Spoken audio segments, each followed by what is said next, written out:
देखो 3 मीटर तो चौड़ा है, ठीक है।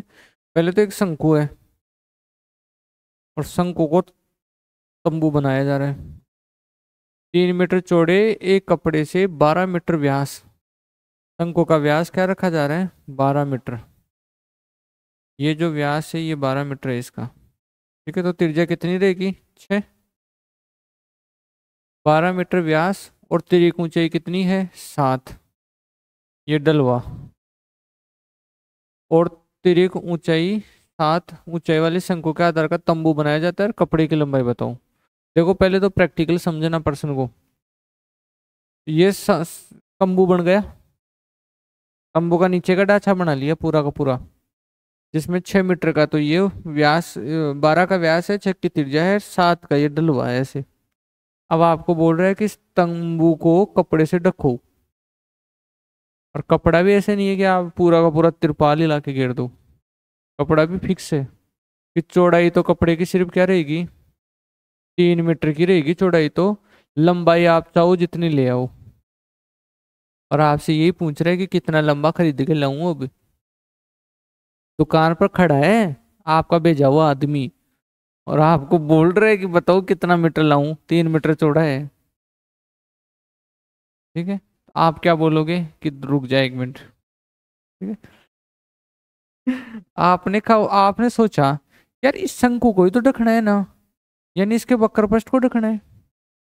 वक्र पृष्ठ का क्षेत्रफल क्या है? पाई। आर कितनी है? 6। एल कितनी है? 7। शंकु के वक्र पृष्ठ को ढकना है तो शंकु के वक्र पृष्ठ का क्षेत्रफल और कपड़े का क्षेत्रफल बराबर होना चाहिए। और कपड़ा ऐसे चल रहा है तो मतलब एक आयतनुमा चल रहा है। और आयत का क्षेत्रफल लंबाई गुणा चौड़ाई होता है। लंबाई कितनी चाहिए वो तो पूछ रहा है ना, चीख चीख के आपको। चौड़ाई दे ही रखी है 3। आपने इसको लगाया 22/7, इसको काट दो एक बार, 2। तो एल बराबर 22/7 गुणा 2 गुणा 7। ये कट गया। आप उसको तुरंत ही फोन वापस घुमा दिए कि 44 मीटर ले आ रहा है, ठीक है। उतारो।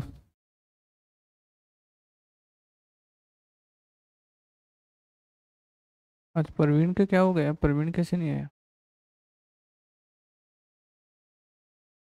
एमिजन तेरे को पता होगा।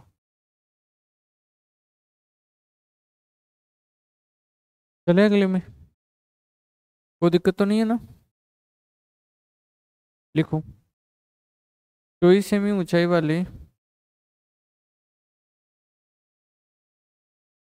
24 सेमी ऊंचाई वाले एक शंकु का वक्रपृष्ठीय क्षेत्रफल। 24 सेमी ऊंचाई वाले एक शंकु का वक्रपृष्ठीय क्षेत्रफल 550 सेमी स्क्वायर है। एक शंकु का वक्रपृष्ठीय क्षेत्रफल 550 सेमी स्क्वायर है।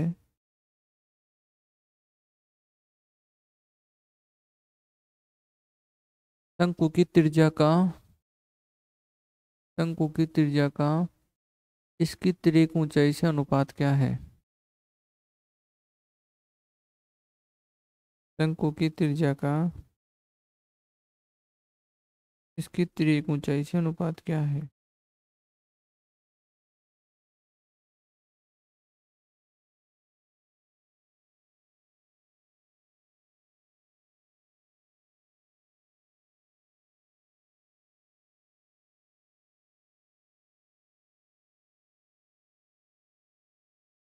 देखो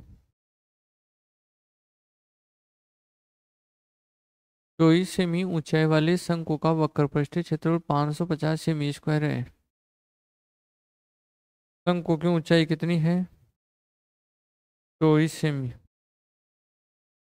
ये 24 सेमी है। और पूरा वक्रपृष्ठ यानी पाई आर एल।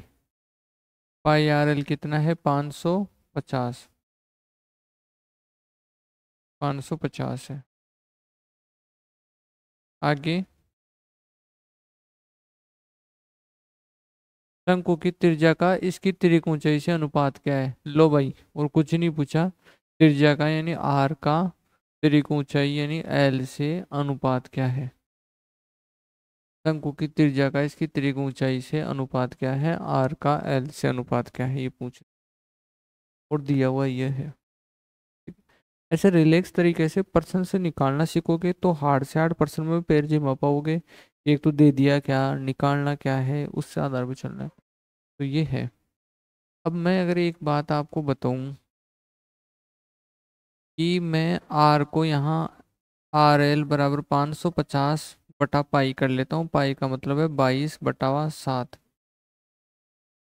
7 ऊपर चला जाएगा, वो तो है ही, उसमें क्या दिक्कत है। 11 से काटो, 2 बार 50, ये कट के कितना 25। तो क्या एल आर बराबर कितना हो गया, 175। ये हुआ क्या। अब मेरे को ये बताओ इसको क्या चाहिए, एल और आर का अनुपात। ठीक है, और मेरे पास क्या आ गया, एल और आर का गुणा। तो अगर अनुपात होगा तो ऊपर वाला तो आर को प्रदर्शित करेगा, नीचे वाला एल को बताएगा ना।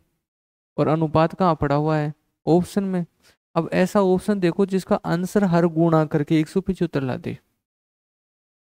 देखो देखो, ये तो 65 ला रहा है, गलत है। 60 ला रहा है, गलत है। ठीक है, ये कितना ला रहा है, 140, 189 ला रहा है, गलत है। ये कितना ला रहा है, 175, सही है बस।